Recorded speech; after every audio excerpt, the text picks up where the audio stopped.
문을 통과하게 됩니다. 여러분들이 여기까지 오시면서 몇 개의 문을 몇 번이나 통과하셨습니까? 한번 대략 계산해 보면 몇 번 정도일 것 같습니까? 아침에 일어나자마자 화장실 문 열으셨겠고, 또 방문 열고 거실로 나오셨겠고, 거실에서 다시 또 방문 열고 화장실 들어가셔서 또 양치질 하시고, 그리고 현관문을 열고 밖에 나오시면은 그 다음 차 문을 또 열게 되지 않겠습니까? 차라고 하는 독립된 공간에 머무시다가 교회에 오시게 되면은 일단은 현관을 통과하셔야 되잖아요. 현관문 들어서게 되면 단야, 안문으로 들어가야 본당이라든지 아니면 교육관으로 들어갈 수가 있고, 또 예배 마친 다음에는 우리 식당 또 문이 있지 않겠습니까? 식당이나 화장실이나 아니면 우리 아이들이 예배하는 또 교육관 쪽을 가게 되면 역시 또 문을 통과하게 됩니다. 우리 문으로 시작을 해가지고 하루 문으로 하루를 마감한다고 해도 과언이 아닌 만큼, 셀 수 없을 만큼 문을 통과하게 됩니다. 이제 오늘 본문 말씀을 함께 나누면서 앞으로 문을 통과할 때에는 아무 생각 없이 문을 통과하지 마시고 오늘 본문 말씀을 생각하면서 문을 이제 좀 출입할 수 있었으면 좋을 듯 싶습니다. 이처럼 이 문이라고 하는 것은 새로운 공간 또는 새로운 세계로의 진입을 의미하게 됩니다. 대학의 문 하게 되면 고등학교를 졸업하고 학문의 전당인 새로운 세계를 진입한다라고 하는 의미가 있고요. 또 취업의 문 하게 되면은 학업을 마친 사람이 이제 사회인으로서 돈을 벌면서 본격적인 경제 활동을 시작한다. 이것도 일종의 새로운 세계로의 진입을 의미합니다. 요한계시록 4장 보게 되면 2일 후에 내가 보니 하늘 문이 열리고 하늘의 문이 열리고 천국의 문을 의미하고 있습니다. 자, 이처럼 새로운 세계, 이 문이라고 하는 것은 새로운 세계로의 진입을 의미합니다.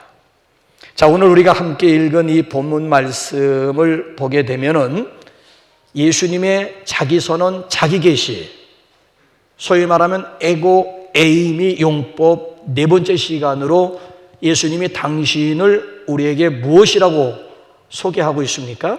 나는 문이다. I am the door 또는 I am the gate. 자, 문은 문인데 어떤 문이라고요? 지금까지 우리가 3시간 살펴보았잖아요. 반드시 강조점이 있습니다. 나는 떡이다. 떡은 떡인데 예수님이 무슨 떡임을 선언하셨습니까? 생명의 떡이다. 나는 빛이다. 빛은 빛인데 무슨 빛이라고요? 참빛. 참빛 곧 세상에 와서 각 사람에게 비추는 비침을 강조하셨고요. 지난주 시간에 우리가 함께 나누었던 나는 포도나무다. 포도나무는 포도나무인데 어떤 포도나무라고요? 나는 참 포도나무요. 내 아버지는 그 농부요. 너희는 그 가지임을 분명하게 말씀하셨잖아요. 자, 오늘도 여기 말씀 보게 되면 나는 문이다. 9절에서 선언을 하셨는데 문은 문인데 어떤 문이냐? 7절 말씀을 보게 되면 나는 양의 문이다. 예수님 스스로 양의 문으로 소개할 땐 양인 성도가 예수 그리스도를 통해서 하나님에게로 천국으로 들어갈 수 있는 문임을 강조해 주고 있습니다.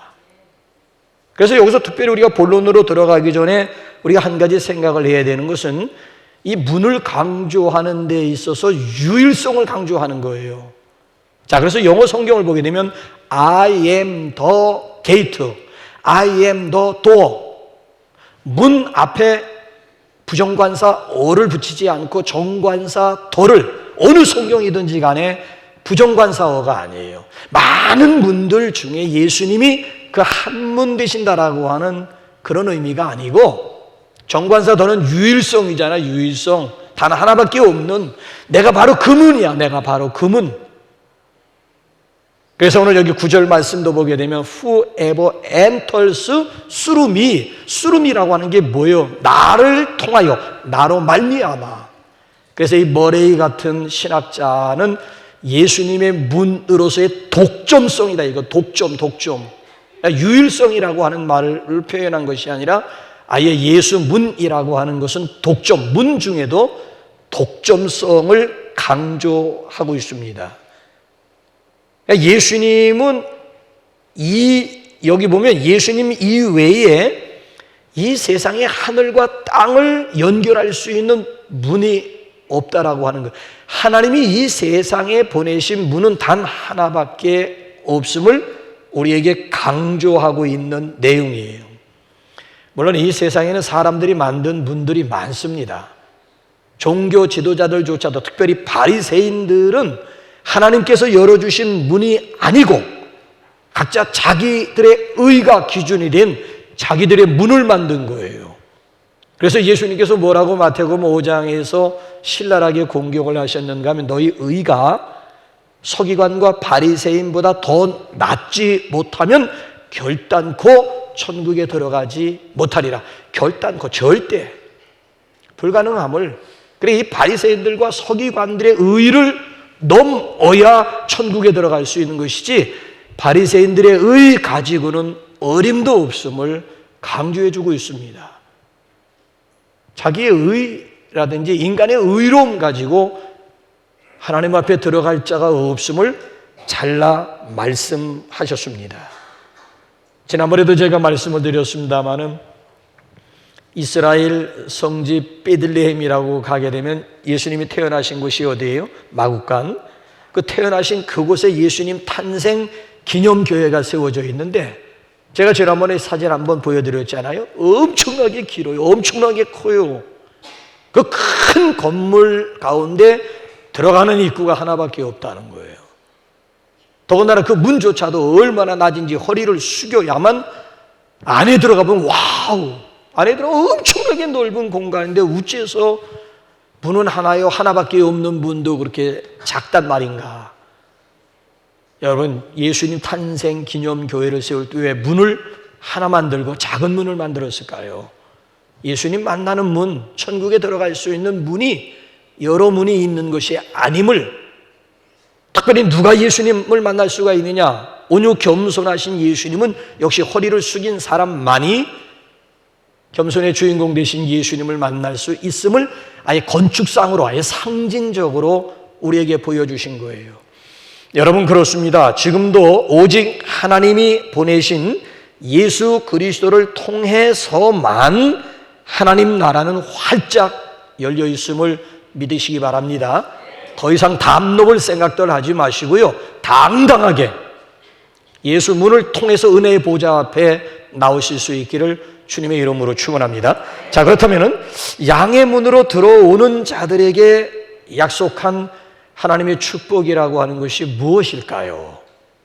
나로 말미암아, 쓰루미 나를 통하여 나로 말미암아 들어가면 어떤 세계가 전개되고 어떤 약속이 있을까요? 이 차원으로 본문 말씀을 접근하게 되면 세 가지 분명한 답을 얻고 돌아갈 수가 있습니다. 그 첫째는 뭔가 하면 예수님 문으로 들어오기만 하면 구원함을 받습니다. 자, 9절 우리 상반절 다 같이 한번 읽어보실까요? 시작. 내가 문이니 누구든지 나로 말미암아 들어가면 구원. 뭘 받아요? 예수 문을 통하여 들어오기만 하면 뭘 받아요? 여기서 구원이라고 하는 것은 무엇일까요? 자, 복음서에 보게 되면은 내 믿음이 너를 구원하였으니 평안히 가라. 여기 믿음이라고 한, 내 믿음이 너를 구원하였다. 여기 구원이라고 하는 말을 보게 되면은 상황 따라서 의미가 다 다릅니다. 병든 자에게 내 믿음이 너를 구원하였다 하면 병 고침 받았다는 의미예요. 몸 구원이야, 몸 구원. 수로보내게 족속 여인이 자기 귀신 들린, 더러운 아주 귀신 들린 자기 딸 문제를 가지고 예수님 앞에 찾아왔을 때에 자녀의 떡을 취해서 개들에게 줄 수가 있겠느냐? 옳소이다. 개들도 제 상에서 떨어진 주인의 부스러기 먹지 않습니까? 나 개입니다. 이방인입니다. 그러나 주인의 상에서 떨어지는 부스러기 은혜라도 구하지 가라. 내 믿음이 너를 구원하였다. 여기서 구원이라고 하는 것은 딸이 귀신에 붙잡혀 있는 상태잖아요. 그 속박 가운데서 자유를, 구원의 개념은 자유 개념이고 구원의 개념은 치유 개념이에요. 자, 오늘 여기서 나로 말미암아 들어가면 구원함을 받고 구원을 받고 여기서 구원은 어떤 의미일까요? 자, 10절 상반절로 한번 넘어가 보시면 나오겠죠. 시작. 도둑이 오는 것은 도둑질하고 죽이고 멸망시키려는 것뿐이요 내가 온 것은 양으로 생명을 얻기. 여기서 구원의 개념이라고 하는 것은 무슨 의미예요? 생명. 그래서 이 구원의 의미를 우리가 보다 정확하게 이해하기 위해서는 구약 시대에 나오는 도피성을 여러분 생각하시면 정확합니다. 이스라엘에게는 모세를 통해서 하나님께서 요단강을 중심으로 해가지고 동편에 도피성 3개, 요단강 중심으로 서편에다가 도피성 3개를 만들었어요. 그래서 부지중에 살인한 사람들이 살 수 있는 유일한 길이 어디에 있는가 하면 도피성으로 들어가기만 하면 살 수가 있습니다. 자, 이스라엘 사람들의 법, 율법은 눈은 눈으로, 이는 이로, 손은 손으로, 생명은 생명으로. 율법의 정신은 공평입니다. 공평. 상대방이 내 눈 하나를 빼면 내가 상대방의 눈 하나를 빼는 거예요. 상대방이 내 오른손을 찍었으면 나도 상대방의 오른손을 찍으라는 보복 권리를, 피해 입은 사람이 피해자를 향해서 보복할 수 있는 권리를 공공연하게 허락을 하게 됩니다. 사람을 죽였으면 나도 죽는 거예요. 근데 부지중에 사람을 죽였을 때 내가 살 수 있는 유일한 한 가지 길이 있는데 그것이 바로 도피성으로 들어가기만 하면 피해자의 가족이 머리털 하나 건드릴 수가 없습니다. 언제까지 그런 도피성에 머물러야 되느냐? 그 도피성의 대제사장이 죽으면 면제받는 거예요. 지금까지 내가 지은 살인죄로부터 면제를 받고 자유함을 얻고 다시 동네로 돌아가고 가족들에게로 돌아갈 수 있는 것이 이게 도피성. 죽을 수밖에 없었던 사람이 살 수 있는 유일한 길이 도피성 밖에는 없는 거예요. 이건 율법과도 율법을 초월한 하나님이 특별히 허락하신 제도였다라고 하는 거예요. 그래서 구약의 도피성은 장차 오실 그리스도의 예표가 되는 거예요. 구약의 도피성은 오늘 여기 본문 말씀 보게 되면 양의 우리의 예표가 되는 거예요. 누구든지 우리 안으로 예수님 문을 통과해서 우리 안으로 들어오기만 하면 구원함을 생명 얻는다. 생명. 구약의 도피성 안으로 돌아옴으로 인해 가지고 생명이 유지되고 생명을 보존할 수가 있었듯이 구약의 도피성은 바로 장차 오실 예수님의 예표도 되지만 오늘 여기 본문 말씀에 나와 있는 양의 우리에 대한 예표가 된다라고 하는 거예요. 여러분 그렇습니다. 우리는 다 누구나 할 것 없이 죄인이고 의인은 아무도 없습니다. 로마서 3장 보게 되면 의인은 없나니 하나도, 원문 보게 되면 단 한 사람도 없음을 선언합니다. 그렇기 때문에 우리 죄인들은 반드시 도피성으로 들어와야 되는 것이고요. 양의 우리 외에는 방법이 없습니다. 방법이. 양 대신 예수 그리스도를 믿고 양의 우리 안으로 들어와야 비로소 안전빵이라고 할 수가 있는 거예요. 양의 우리 안으로 들어오게 되면 죄에 대한 심판이 면제가 된다라고 하는 얘기예요. 아무리 살인을 저지른 사람이라 할지라도 도피성에 들어가면 살 수가 있었듯이 아무리 죄를 많이 지은 그런 죄인이라 할지라도 예수 그리스도를 믿음으로 말미암아 여기 보게 되면 죄사함 받고 면제, 심판이 면제된다라고 하는 것이죠. 그래서 여러분들이 사탄이 가끔 우리를 흔들어 놓으려고 하지요. 참소하고 고발하고 막 정죄할 때에 스스로 죄책감에 사로잡히지 마시고 그럴 때 필요한 것이 로마서 8장 1절을 암송하시라고 하는 거예요. 그러므로 이제 그리스도 예수 안에 있는 자에게는 결코 정죄함이 없나니 이는 생명의 성령의 법이 죄와 사망의 법에서 너를 해방하였습니다. 그러므로 누구든지 그리스도 예수 안에 있으면 결코 절대 정죄함이 심판이 없음을, 생명의 성령의 법이 나를 죄와 사망의 법에서 해방, 자유케 했음을 당당하게 우리가 고백할 수가 있어야 될 줄 믿습니다. 이 얼마나 여러분 복된 말, 복된 소식, 이 얼마나 좋은 말입니까? 심판이 면제되어서 지옥에 가지 않는다. 로마서 요한복음 3장 18절인가요? 우리 한번 읽어볼까요? 시작. 그를 믿는 자는 심판을 받지 아니하는 것이요 믿지 아니하는 자는 하나님의 독생자의 이름을 믿지 아니하므로 벌써 심판을 받은 것이라. 도피성으로 들어오지 않는 사람이 이미 심판받았음을 말씀하고 있어요. 가만히 있으면 이제 저절로 지옥에 가게 될, 지옥 가기 위해서 별다른 노력하지 않아도 돼요. 그냥 가만히만 있으면 자동적으로 지옥 가게 되어 있어요. 여러분, 죄 중에 가장 무서운 죄가, 아니 가장 대표적인 죄가 죄 중에 가장 무서운 죄가 뭘까요? 여러분들이 생각하는 죄의 개념, 가장 무서운 죄가 무슨 죄라고 생각하십니까? 네. 요한복음 16장 9절이 가장 무서워. 죄의 대표예요, 죄의 대표. 시작. 죄에 대하여라 하면 그들이 나를 믿지, 아니 죄 중에 죄는 무슨 죄라고 하는 거예요? 불신, 믿지 않는 죄라는 거예요. 사람들이 지옥 가는 것은 저것 때문에 지옥 가는 것이지, 무슨 윤리적인 죄, 아니면 도덕적인 죄, 아니면 십계명 범해가지고 그래서 지옥 갔다라고 하는 얘기 아니에요. 지옥 가는 이유는 딱 한 가지 죄예요. 딱 한 가지 죄. 믿지 않는 죄, 믿지 않는 죄. 근데 저 밖에 있는 사람들은 죄가 무엇인지 몰라요. 그래서 간혹 겁없는 소리들 하잖아요. 아유, 아무개는 버릇이 살 양반이라. 아무개는 버릇이 살 양반이라. 도대체 뭘 기준으로 한 법 없이도 살 사람이라고 하는 얘기를 함부로 하는 것일까요? 또 전도하다 보게 되면 전도의 핵심은 상대방의 죄인임을 인식시켜야 예수에 대한 필요성이 느껴지기는, 당신 죄인입니다 하게 되면은 10사람 중에 10중 8구는 펄쩍 뜁니다. 내가 왜 죄인이냐고, 내가 무슨 윤리적인 죄를 지었고, 내가 무슨 도덕적인 죄를 지었다고 나보고 죄인이라고 하느냐, 굉장히 막 기분 나빠합니다. 우리가 지옥 가는 것은 윤리, 도덕적인 죄로 인하여 지옥 가는 것이 아니라 근본적인 죄, 종교적인 죄, 믿지 않는 죄, 불신의 죄로 인해 가지고 지옥 간다라고 하는 거예요. 지옥. 죄에 대한, 저 사람들은 죄에 대한 정의, 죄가 무엇인가를 진정 모르기 때문에 그래요. 하지만 문 대신 예수 그리스도를 믿고 양의 우리로 들어오는 사람은 아무리 큰 죄인이라 할지라도 심판받지 않고 죄사함 받고 천국에 들어가게 됨을 믿으시기 바랍니다. 그래서 우리는 이 땅의 삶을 누리면서 구원의 복, 영생의 복, 생명의 복을 마음껏 누리면서 살아갈 수 있기를 주님의 이름으로 축원합니다. 두 번째로, 나로 말미암아 들어오면 두 번째 약속이 뭡니까? 풍성한 삶을 살 수가 있습니다. 자, 9절 하반절 우리 한번 다 같이 한번 보실까요? 시작. 또 들어가며 나오며 꼴을 얻으리라. 나로 말미암아 들어오면 꼴을 얻을 수가 있어요. 꼴이라고 하는 게 뭐예요? 꼴값의 꼴일까요? 아니면 모양, 형태에 대한 꼴일까요? 아니에요.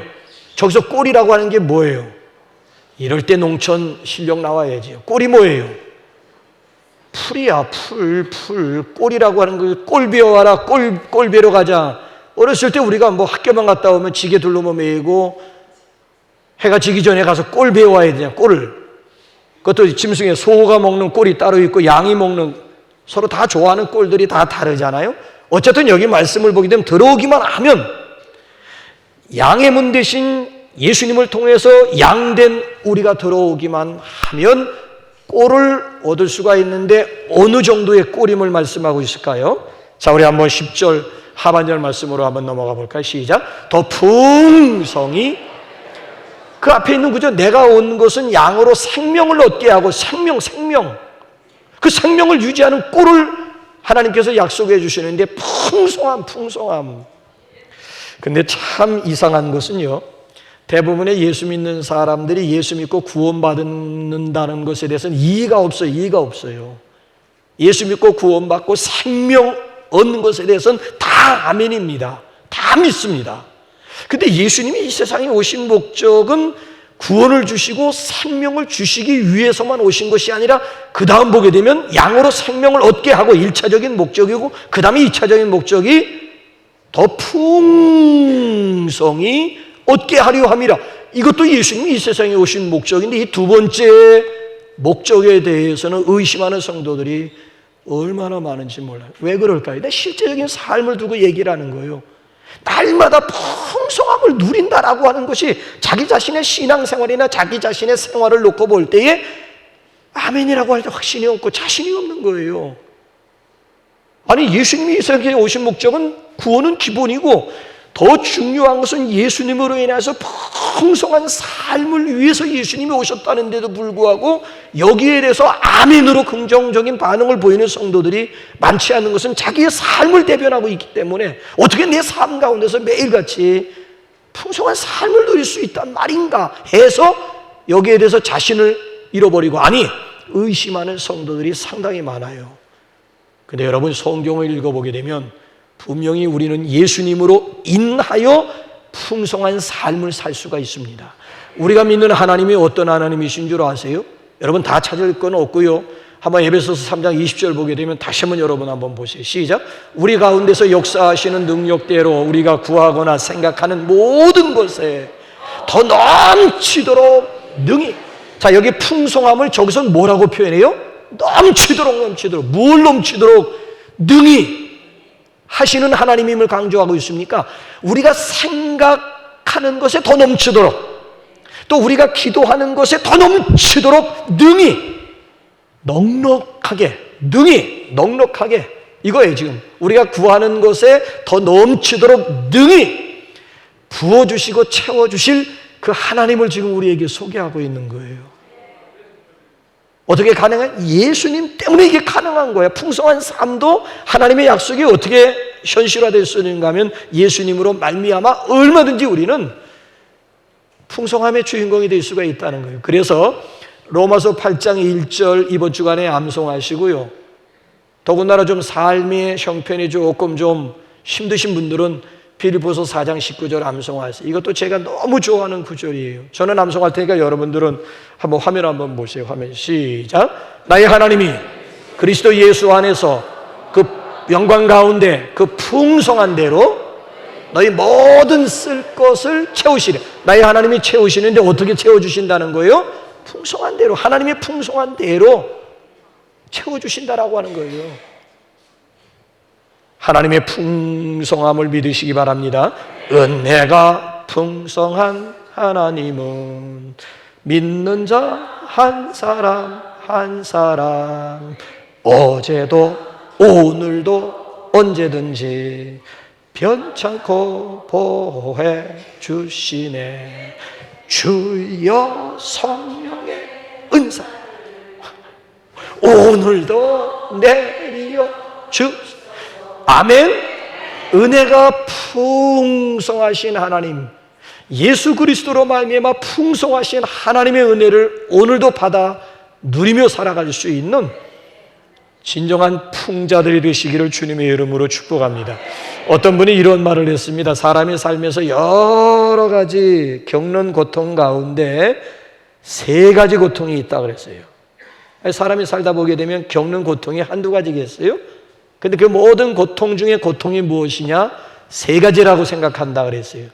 이해가 안 되는 것도 있어요. 첫째는 부자로 태어나 부족함을 모르는 때다. 첫째가 부자로 태어나서 부족함을 모르는 때다. 둘째, 병들어 돈이 없을 때다. 셋째, 나이 들어 배우자를 잃어버리는 때다. 두 번째, 세 번째는 충분히 긍정할 수 있습니다. 근데 첫 번째, 부자로 태어나 부족함을 모르는 때다. 이게 어떻게 큰 고통이 될 수 있단 말인가? 그분의 설명은 이렇습니다. 부자라는 것, 즉 이 부족함을 모르고 산다라고 하는 것은 달리 말해서 만족도 행복도 없다는 뜻이다.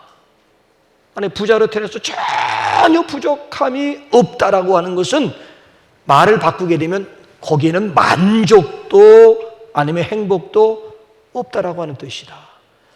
여러분, 사람이 먹고 마시고 입을 것만 충분하면 행복하고, 사람이 먹을 것, 입을 것, 마실 것만 있으면 충분하다고 여러분 짐승은 충분할 수 있습니다. 짐승은 그래요. 짐승은 먹을 것 있고 마실 것 있고 입을 것만 있으면, 거처할 것만 있으면 짐승은 그 자체로 만족할 수 있습니다. 인간이 먹고 마시는 것만 있다고 해서 그 속에서 진정한 행복이라든지 진정한 축복을 발견할 수가 있을까요? 여러분, 내가 좀 부족하다라고 하는 것은 완전함을 추구하는 기회가 되는 거예요. 물질적으로도 내가 조금 부족하다라고 하는 것은 좀 더 나은 삶을 추구하게 되고, 그 추구하는 바가 이루어졌을 때 인간이기 때문에 성취감을 맛볼 수 있는 거고, 그 속에서 보람이나 행복이나 기쁨이라고 하는 것, 부족한 가운데서 채워주시는, 아니 내가 추구하는 것이 이루어졌을 때의 그 기쁨이라고 하는 것, 그 만족이라고 하는 것은 이게 인간과 짐승과의 차이점이라고 하는 거예요. 근데 부자는 아예 그냥 부자로 태어나서 전혀 부족함이 없는 상태에서 살아간다라고 하는 것은 그 속에 무슨 성취감이 있고 무슨 보람이 있고 무슨 행복이 있겠느냐는, 더군다나 여러분, 물질적인 부요함으로 인해서 영적인 목마름이 없다라고 하는 것, 그 결과라고, 그 결론이라고 하는 것은 이미 벌써 나와 있는 것 아니겠습니까? 결론은 이미 나와 있다고요. 이보다 더한 고통이, 아니 물질적인 부요함 때문에 영적인 사모함이라든지 영적인 굶주림을 잃어버렸다라고 하는 것은, 이건 물질적인 이건 부족함과는 비교할 수 없는, 그리스도인들에게 있어서는 가장 큰 결말이 아예 예고된 가장 끔찍한 고통이 아닐 수가 없다는 거예요. 그래서 예수님께서는요, 우리에게 분명하게 말씀하십니다. 뭐라고 말씀하시는지 요한계시록 3장 우리 한번 17절 18절 한번 보실까요? 시작. 내가 말하기를 나는 부자라, 부여하여 부족한 것이 없다 하나 내 곤고한 것과 가련한 것과 가난한 것과 눈먼 것과 벌거벗은 것을 알지 못하는도다. 내가 너를 권하노니 내게서 불로 연단한 금을 사서 부요하게 하고 흰옷을 사서 입어 수치를 보이지 않게 하고 안약을 사서 눈에 발라 보게 하라. 자, 스스로 부자라고 하나 실상은 뭐예요? 내 가련한 것과 가난한 것을 알지 못하는도다. 아니 스스로 지금 부자라, 부족한 것이 없다라고 생각하지만 실상 살았다는 이름은 가졌지만 실상은 죽은 사대 교회와 같이, 오늘 여기도 마찬가지, 여기 지금 라우디게아 교회도 마찬가지예요. 지금 나는 부자라, 부요하여 부족한 것이 없다 하지만 예수님이 보실 때 이 가련한 인간이요, 이 가난한, 예수님이 보실 때 이처럼 가련하고 이처럼 가난한 자가 없다. 그래서 예수님께서는 심령이 가난한 자가 복이 있다라고 하는 것이 무슨 의미예요? 천국의 부요함을 사모할 수 있기 때문에, 그래서 심령이 가난한 자가 복이 있음을 예수님께서 말씀하잖아요. 예수님은 우리의 진정한 풍성함이 됨을 믿습니다. 그 풍성함이라고 하는 것은 어떤 풍성함일까요? 영적인 풍성함일까요? 아니면 물질적인 풍성함일까요? 어떤 풍성함일까요?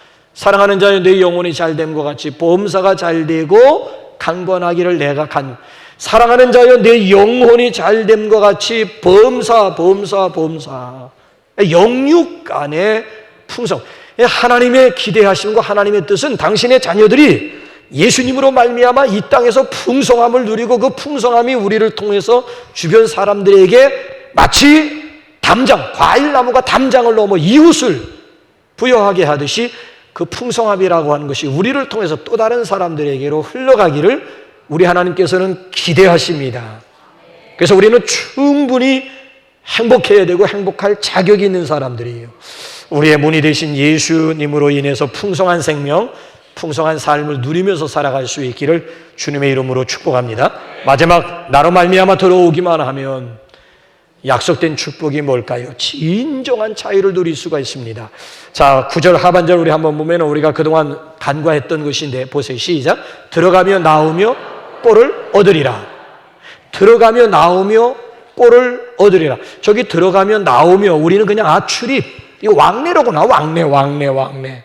들어가며 나오며 이거 출입을 얘기하는 것이로구나. 우리는 지금까지 단순히 그렇게 생각을 했습니다마는 신학자들은 여기에 집중을 하게 됩니다. 원문을 깊이 연구하면서 여기서 들어가면서 나오면서 이건 출입, 단순한 왕래를 의미하는 것이 아니라 크나큰 자유를 의미하는 것이다 라고 해석을 해요.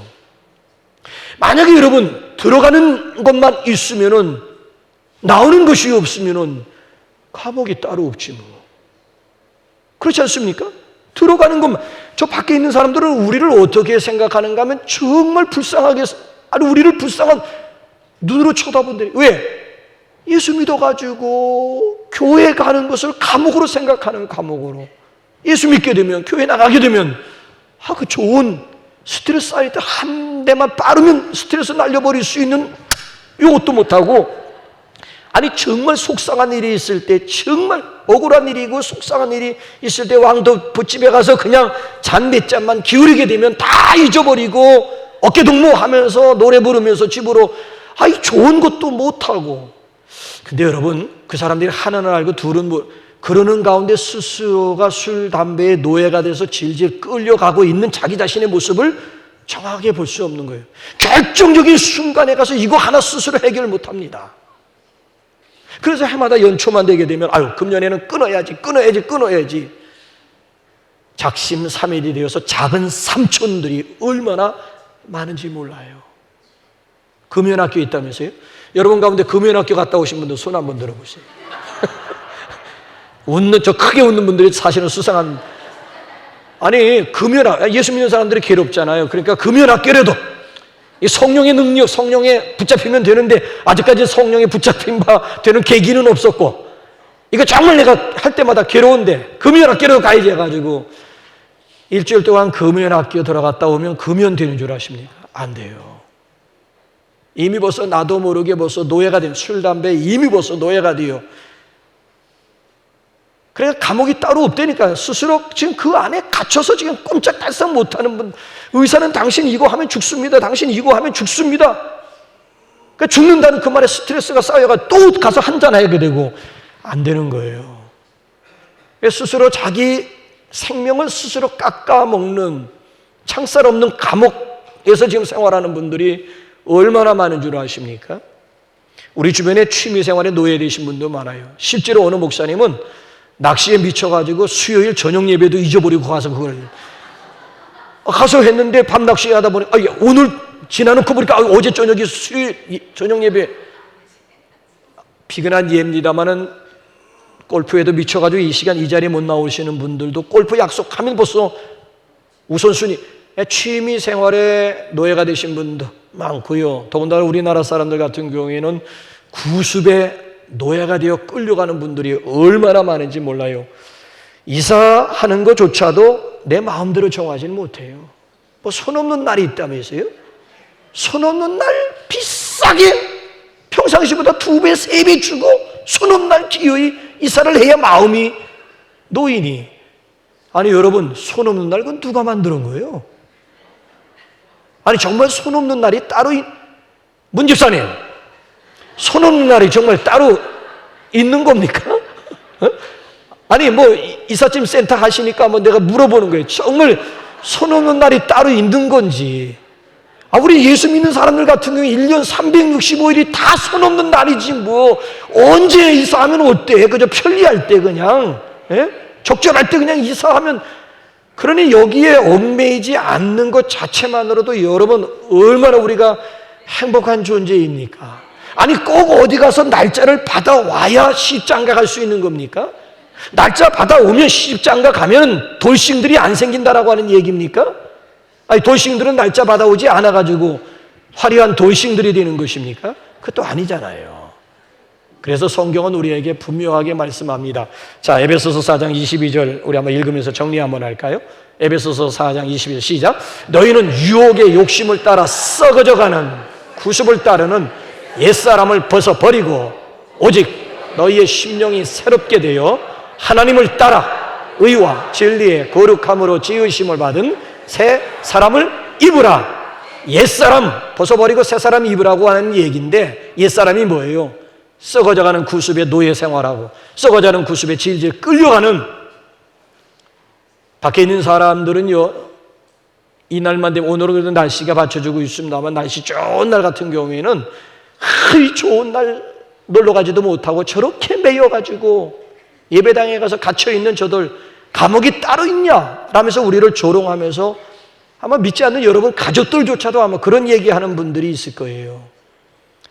근데 여러분, 흙으로 만들어진 생물학적인 생명, 일주일에 하루 쉬면서 안식을 취하도록 되어 있고요. 생기로 만들어진 영적인 생명이라고 하는 것은 이 안에서 하나님을 예배하는 가운데 하나님을 만나 우리의 영혼이 춤추게 된다라고 하는 사실을 저 사람들이 알긴 하겠느냐고요. 밖에 있는 기쁨이야 바닷물을 마시는 것과 같지만 이 안엔 생수 같은 기쁨이 있고 이 안에 생명이 있고 이 안에 하늘에서부터 내려오는 진정한 평안이 있음을 저 사람들이 알기나 하겠느냐고요. 주 안에 기쁨 있네, 주 안에 살자, 주 안에 생명 있네, 주 안에 영생 있네, 주 안에 천국 있네, 주 안에 살자. 모르기 때문에 우리가 깨우쳐주는 그게 전도고, 멀리 가서 깨우쳐주면 그걸 선교라고 하는 거예요. 무지함을 깨우치는 것이 곧 왜? 모르니까. 저들이 우리를 불쌍히 여길 것이 아니라 우리가 저 사람들을 불쌍히 여기는 마음이 있어야 1126도 가능하다라고 하는 얘기지요. 정말 저 사람들이 불쌍히, 여러분들의 지인들이 불쌍하게 여겨지느냐, 어느 순간 느껴져야 된다고요. 가슴으로 저 사람들이 정말 불쌍하다라고 하는 것이 느껴져야지 액션이 가능한 것이 느껴지지도 않고 오히려 아이고 이게 뭐냐 오늘도, 아니 스스로가 불쌍하다고 생각하는데 누가 누구를 향해서 애처로운 마음을 전달할 수가 있겠느냐는 거예요. 여러분, 기차가 레일을 달리다가 자유를 달라면서 레일을 벗어나면 어떻게 될까요? 아니 물고기가 물속에만 갇혀 있는 것이 너무 답답하다고 해서 나도 좀 자유 좀 달라, 나도 좀 육지에 가서 땅을 좀 밟고 싶다고 물에서 뛰쳐나오면 어떻게 될까요? 아니 가지가 원줄기에만 붙어 있으니 너무 이건 속박이고 너무 답답하다, 원가지 나도 벗어나고 싶다. 원줄기에서 가지가 벗어나는 순간 어떻게 될까요? 그 결과는 뻔하지 않겠습니까? 인간은요, 죄를 지음으로 인해 가지고 하나님으로부터 멀어지게 되고 하나님으로부터 벗어나는 것을 자유라고 생각, 마치 탕자 녀석이 아버지를 향해서 더 이상 아버지 나를 간섭하지 말라고, 참견하지 마시라고, 아버지의 그늘에서 나 좀 벗어나고 싶다고. 자, 그 순간 아버지를 벗어나는 그 순간 탕자의 운명이 어떻게 된 겁니까? 진정한 자유라고 하는 것은 멀어진다라고 하는 것은 사탄이나 귀신이나 아니면 마귀나 아니면 심판이나 아니면 저주로부터의 자유, 이게 진정한 자유지. 진짜 자유라고 하는 것은 오히려 하나님을 향해서 가까이 가서 하나님의 사랑에 매인 바 된 것이 이게 진정한 의미에서의 자유라고 하는 거예요. 자유. 태양을 등지면 내 앞에 뭐가 나타나요? 그늘밖에 없잖아요. 그래서 바클레이가 그런 말을 합니다. 그리스도인들은 해가 지는 곳을 향해서 내려가는 자들이 아니고 해가 힘있게 떠오르는 것을 향해서 올라가는 독수리와 같은 존재임을 말씀하고 있습니다. 여러분, 예수님은 유일한 문이 되십니다. 구원의 문이 되십니다. 이 구원의 문을 통과하기만 하면 우리에게 생명이 있고 풍성함이 있고 진정한 자유가 이 안에 있음을 여러분 누리면서 나누면서 살아갈 수 있기를 주님의 이름으로 축원합니다. 우리 찬송가 521장, 우리 찬송 부르면서 준비한 예물 우리 하나님 앞에